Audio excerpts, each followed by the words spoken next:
Di semesta ini begitu banyak hal-hal yang masih penuh misteri. Bahkan proses terbentuknya benda-benda itu pun, manusia melalui ilmu pengetahuan yang ada, masih berspekulasi atau sementara masih berhipotesis.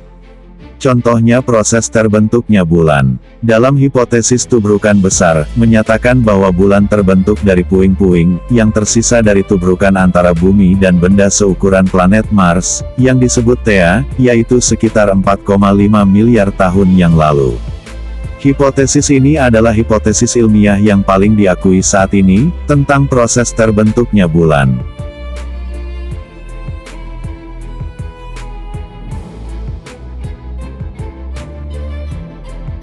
Bukti pendukungnya, meliputi putaran bumi dan orbit bulan memiliki orientasi yang sama. Contoh batuan bulan menunjukkan bahwa permukaan bulan pernah berbentuk cair.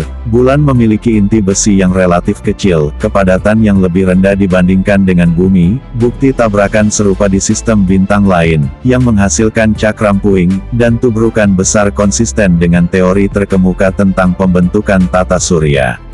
Akhirnya, rasio isotop stabil yang identik antara batu bulan dan batu bumi, yang menyiratkan asal mula yang sama. Masih ada beberapa pertanyaan tersisa, mengenai model terbalik hipotesis tubrukan besar ini.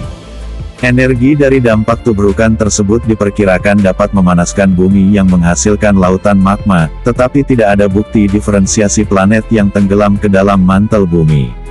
Saat ini tidak ada model yang sama, yang diawali dengan tubrukan besar, dan diikuti dengan evolusi puing-puingnya menjadi bulan. Pertanyaan yang tersisa lainnya, termasuk saat bulan kehilangan bagian volatil, mengapa Venus, yang juga mengalami tubrukan besar, saat proses pembentukannya tidak memiliki bulan yang serupa. Selain dari sisi ilmiah, proses terbentuknya bulan pun dapat disampaikan dari sisi spiritual atau klinik. Karena, meskipun bagaimana uraian dari sisi ilmiah pun sampai saat ini saja masih berupa hipotesis, berarti asumsi yang lain pun sangat mungkin bisa terjadi.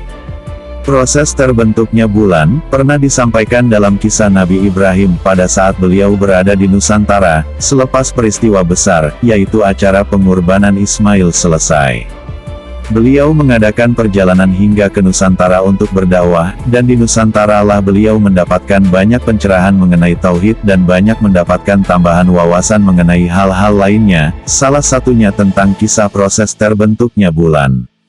Informasi ini beliau peroleh dari malaikat Jibril, bahwa proses terbentuknya bulan, adalah hasil kerja Jibril atas perintah Allah, yaitu mengambil batuan dari bumi Nusantara untuk dijadikan bulan. Mengenai kebenaran isi informasi ini, jangan tanya saya, karena saya pun memperoleh informasinya dari leluhur Nusantara.